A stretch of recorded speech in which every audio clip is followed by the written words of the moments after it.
Hi everyone, thank you so much for being here today. I think Ross introduced that really well. I'm just going to talk about the decision to research recognizing the significance of spirituality and practice when I was studying with Frontline. When I was researching this for my dissertation, I really fell down a rabbit hole with it, and I struggled to decide exactly what to write about. Because it's a subject that turned out to be incredibly significant and broad. And then when I came to put this presentation together for all of you, I definitely fell down that same rabbit hole. And I really struggled to decide what I wanted to say. So I think this is going to be quite a limited whistle-stop tour. There's so much to say here, and I definitely don't have time to say it all this morning. But I hope you find it an interesting jump-off point. Can we move to the second slide? So I'm going to take you through a brief background of why I decided to lean into this research myself. And then I'm going to try, if we have time, to bring in 3 pieces of research from other practitioners and talk about how these might relate to our context and practice. I'm then going to talk about how I brought some of these ideas to a genogram presentation with my colleagues as a part of getting their perspectives to include into my dissertation, and what their reflections were at the time of how this kind of changed the way that I was practicing. I have not had the opportunity to put my references together for you, but if anybody is interested afterwards, then I'm really happy to provide that. Next slide, please. So during my student year with Frontline, we worked in a unit of 4 students, and we would meet together with our practice tutor, our consultant social worker, on a weekly basis for our unit meeting. And in that meeting, we would take turns to present genograms for the families that we were working with, and then we would reflect on that, and we would create hypotheses around what we thought could be happening for that family and what routes to further intervention and support might look like. At this time, we were really encouraged to use John Burnham's social graces in our discussions, which I won't list for you now. I imagine you'll be familiar with them. But if you're not, then people can feel free to add some of those to the chat. These were developed as a framework for understanding the different aspects of identity and how they might shape our practice.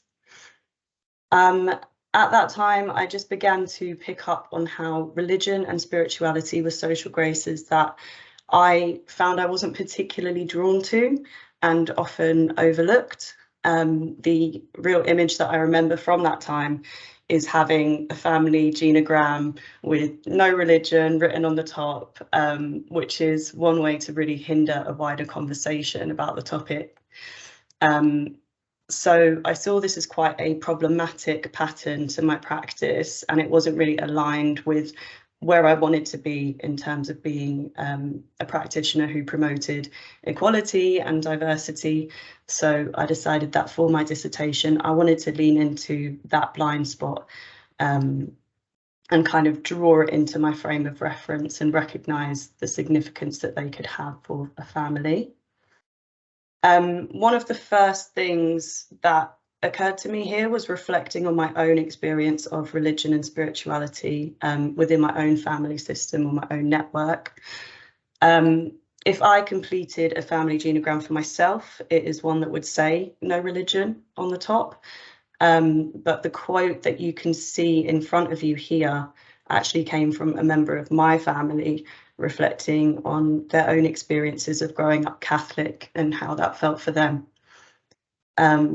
And you can hopefully see straight away that to dismiss the nuance in that experience would be missing out on a massive aspect of their lived experience. And I think what's also said here is it speaks to a dynamic we work with a lot, and we see for lots of the young people that we work with, where an aspect of their identity they see as challenged by another family member. Can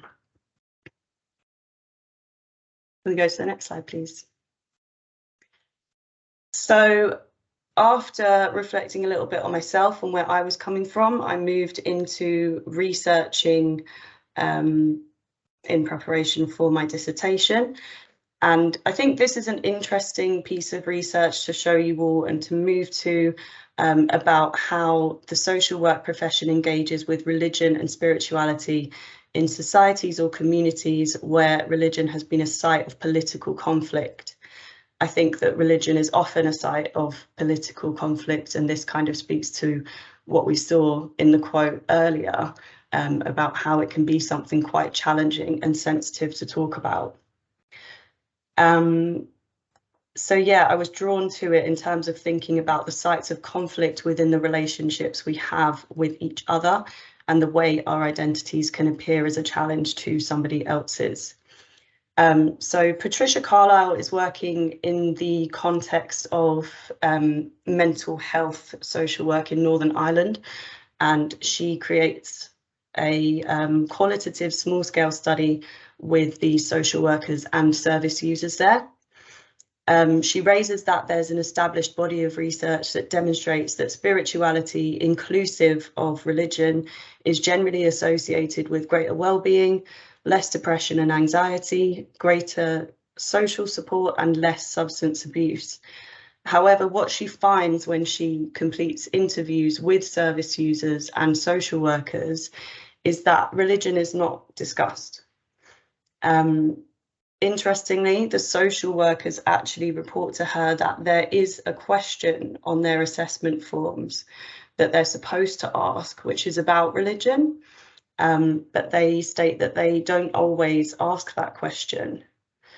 Carlisle goes on to talk about the absent presence of religion within the mental health social work setting, and states that the legacy of conflict in Northern Ireland really hindered the exploration of the subject, with both parties talking about being fearful discussing something that they saw as so private and sensitive. She speaks about what the lack of that conversation meant in a kind of current context, and she states that so what it leads to, not discussing it, it just means that understanding between different parties continues to be restricted to culturally divisive political boundaries, and it prevents an exploration of the topic that could lead to meaning making and connection. So this actually acts as a barrier for service users in terms of their own recovery. Obviously, the mental health challenges that they were experiencing could have been very closely tied to the conflict that they'd seen. So the lack of exploration there really meant that they weren't getting the support that they needed. Another interesting point that she brings up is that although she recognises that in many of our communities, secularization appears to be happening rapidly, with less people stating that they have a religious faith, traditions and values stay, and they hold a presence in people's private beliefs and day-to-day practices. So just because people aren't aligning themselves to a religion or a faith doesn't mean that actually these traditions and values disappear. Okay, next slide, please. I'm already seeing that I think I'm going to run out of time, but I'm just going to keep going and see how far we get. So this next study by Ariel Dillon and Bartholomew Smallboy talks about the constructed Indian that has come to stand in for the various Aboriginal peoples in Canada and Native American communities in the United States, tracing the history of how these were constructed and what that means for Indigenous people in the world today. They first talk about colonialist descriptions of Indigenous people as savages, then speak about how in the 60s these identities were reconstructed as the noble environmentalist used on billboards to advance environmental aims, or in the 1980s as a spiritual Indian, where the identity was appropriated for the purpose of profit in the interest of non-Indigenous, mostly white objectives and gains. And they then talk about the damage of this, and it means that any kind of stereotype or construction of an identity, sorry, I've lost myself again, I got a little bit overexcited. Any kind of stereotype or construction does not include Indigenous authoring and circulations of their own representations. So if we bring this discussion to the modern day, Dylan and Bartholomew talk about the appalling record of child welfare with Aboriginal peoples and how these constructions have fed into what they describe as a racist child welfare policy. I want to highlight here, and this is part of the reason I'm trying to use lots of different studies from different communities. We know that particular voices have a greater amount of privilege and power in our societies, which really prevents marginalised groups the opportunity to speak for themselves. And I think the way that I brought this back to my own practice is just realizing that if we don't ask these important questions, then we really don't have a good idea of who we are working with and what their needs are. So it brings up a question for me of the assumptions I'm making of somebody that are constructed over time. And obviously, as a white practitioner myself and somebody who's privileged in very many ways and who carries the power that comes along with being a social worker, what do those assumptions mean for the people that I'm working with? And how can I really respect where they're coming from and what their identity truly is? I think this is particularly interesting as well when we relate it to the idea that Dylan and Smallboy mentioned about authoring somebody else's narrative, because as social workers, a massive part of our jobs is recording. So we quite literally author a narrative for the people that we work with, and we need to be really aware of how we do that responsibly. Next slide, please. Okay, so this is a little bit of a different study which focuses on Heather Marie Boynton and Joanne Viz talking about how spirituality, they see spirituality as a pillar of development in the same way that emotional and physical development are. They talk about spirituality as meaning making, and then they connect that with trauma and recovery from trauma. So what they do in this study is they affirm the importance of spirituality across the full lifespan. So they talk about the significance of spirituality in childhood, in adolescence, for adults, for older people. They talk about how a lot of the time in social work, we might think of discussing spirituality in relation to end-of-life care, but they would really like that to be discussed more broadly in terms of the different stages that people move through. Again, I'm not going to be able to explore every single one of those, but I'm happy to talk to anyone further about what they say. They affirm the importance of spirituality across a full lifespan as related to both physiological and psychological and mental health, as well as building resilience, well-being and quality of life. They define spirituality, so the definition that they offer is a transpersonal trifold experience whereby individuals create meaning, contributing to an understanding of the self on a quest for inner connectedness, which is intrapersonal, involving interpersonal social relationships, reaching into the transcendent realms beyond the self and others.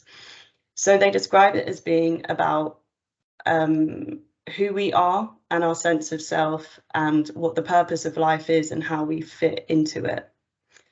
And they then point out the belief that experiencing trauma, wounds the spiritual self, destructs the foundations of meaning that we've built, And they pose that social workers have a responsibility to support the people that we work with to construct a new meaning around why this has happened and how to discover and live a meaningful life again.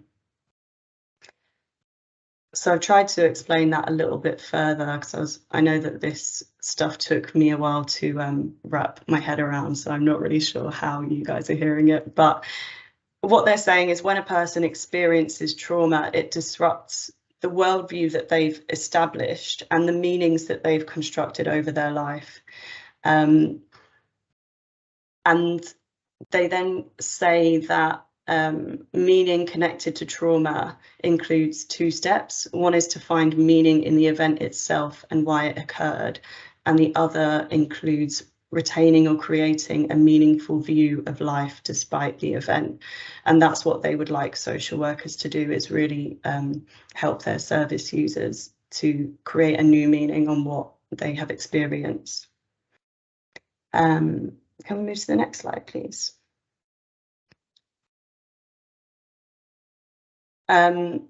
So during my dissertation, I did make changes, and I leaned into recognizing spirituality and religion off the back of the research that I'd done. And a part of that was also inviting my colleagues to reflect with me on the changes that they saw me to be making and the impact that these might have on my practice. So I presented a genogram to them that I had done following some of my research, where I'd really tried to listen out for some of the things that I'd learned and that I'd come across. And I feel like it was a movement from having a kind of neutral box ticking approach to religion and spirituality to one that was more curious and aware of what I'd seen in the research. So this is Bob's genogram. Bob, obviously not a real name. And I'm not going to go massively into what Bob said, but when I was listening out for the things that I'd learned, I did notice that he didn't identify with being a part of a religion, but his language suggested a connection to Christianity. He also spoke about a near-death experience that he had had, and described that when he was in hospital, he actually had a vision, and that vision had really driven him to make changes in his life, significant changes that we were then seeing actually working with his family. And I've put here for you just some of the reflections that I got from my fantastic colleagues. And I'm just going to read these for you because I think they're really important. So the first one says, if you look at the rigidity and compare it to the flexibility of our experiences, it doesn't seem to match in the same way.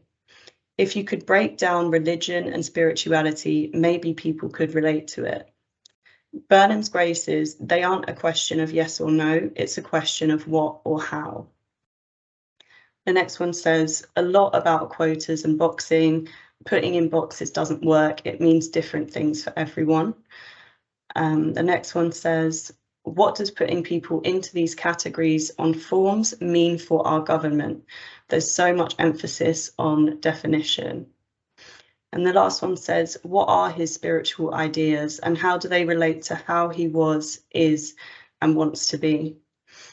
So I think, yeah, again, these are kind of starting points just to lead thought a little bit. I think that the experience with Bob really made me think about traditions and values and what was driving him, which is interesting when we think about things like motivational interviewing, where we're kind of looking for that internal driver. Is there a next slide? I think I might have taken the next slide out because of a lack of time. Okay, fab. So I'm really sorry for rushing through, but I think I'm going to stop now anyway, because I've still managed to go over my time. So I'll hand back to you, Ross. Thanks, Ella. Thank you so much. It was really interesting. I would invite, just if anyone's got any questions or comments for Ella, if you post them in the chat. There was just a quick question. I think it's a clarification for you, Ella, from Helen. Just what I think was wanting you to just clarify the parts about the two parts of meaning making. I think that's when you were talking about the trauma therapy and spirituality. Yeah, I'm sorry. I knew I got a little bit lost then. This one is, as I say, it was quite difficult for me to get my head around too. Which bits, hi Helen, which bits were you wondering about? Just come off mute if you want, Helen.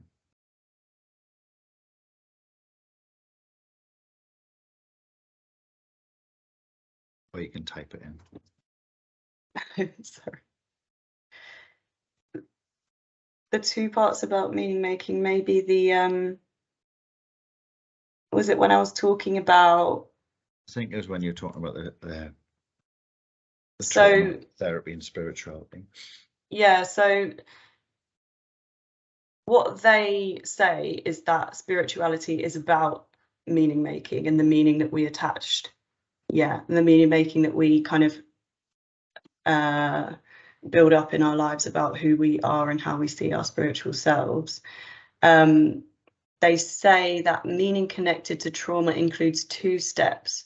One is finding meaning in the event and why it occurred, and the other includes retaining or creating a meaningful view of life despite the event. So if we kind of think about Bob in Bob's genogram, Bob had a traumatic event that led him to go into hospital, and that really disrupted his sense of meaning. He then had a vision in the hospital, and what we spoke about, I think, for the rest of that conversation was the significance that that experience had had for him and how it reminded him of the kind of values and traditions that he held quite dear and how he was able to recover from that.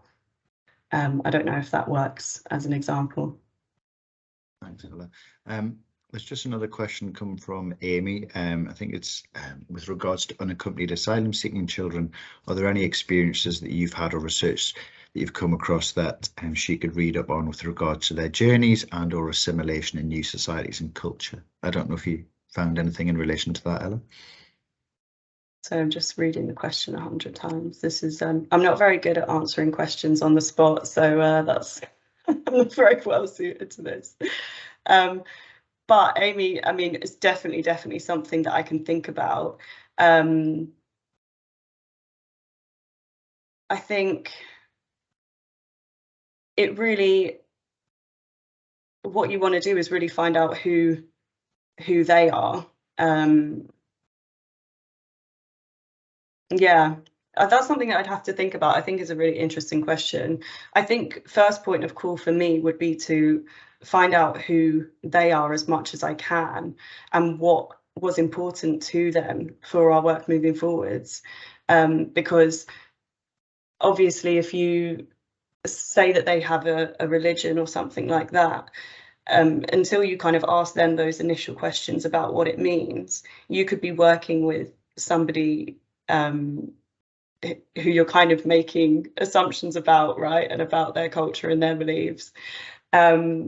But I'm sure, so I got a lot of my research from a collection of studies, and I'll definitely have a look for you, and I'll get back to you with anything that might be interesting to have a look at.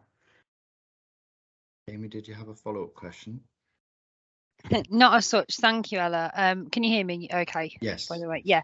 Thank you for that. I think the main reason why I asked that question, I'm actually on my CLE placement at the moment with unaccompanied asylum seeking children, the team within our area.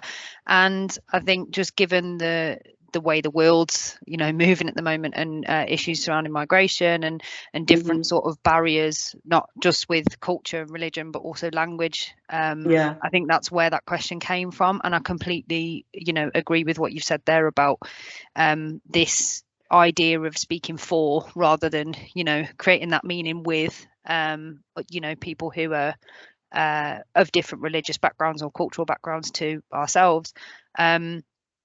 But yeah, I think it just prompted the idea. It's definitely something that like you say, when I'm hearing you wrote your dissertation on it, it's something that I'd definitely be interested to look at in not just an academic way, but obviously in terms of practice as well. So yeah, I think everything you've shared today is really, really helpful. Thank you. Oh, amazing. I'm so glad. Yeah, if you want to have a conversation about it, I'm really happy to talk more.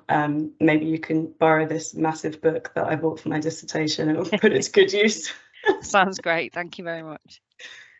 Thank you so much, Amy. And also there's a comment there just thanking you, Ella, for your kind of candid kind of journey and self-reflexivity in the chat. So thank you, Andrew, for posting that. I'm conscious of the time and just going to wrap up this session. I suppose the aim of these social work coffee breaks is to make kind of a short and snappy and accessible learning points. So thank you so much, Ella, for your work. I think what stood out for me was the idea of kind of that unseen and unvoiced social graces, and how do we think things are private and sensitive, and what do we privilege in terms of asking questions about and not asking questions about. And I think you've brought something to the forefront of my mind, but I think everyone that's on the call, in terms of an area that we maybe don't explore and the significance. So thank you so much. It's been really, really interesting, and there's lots of thanks in the chat for you.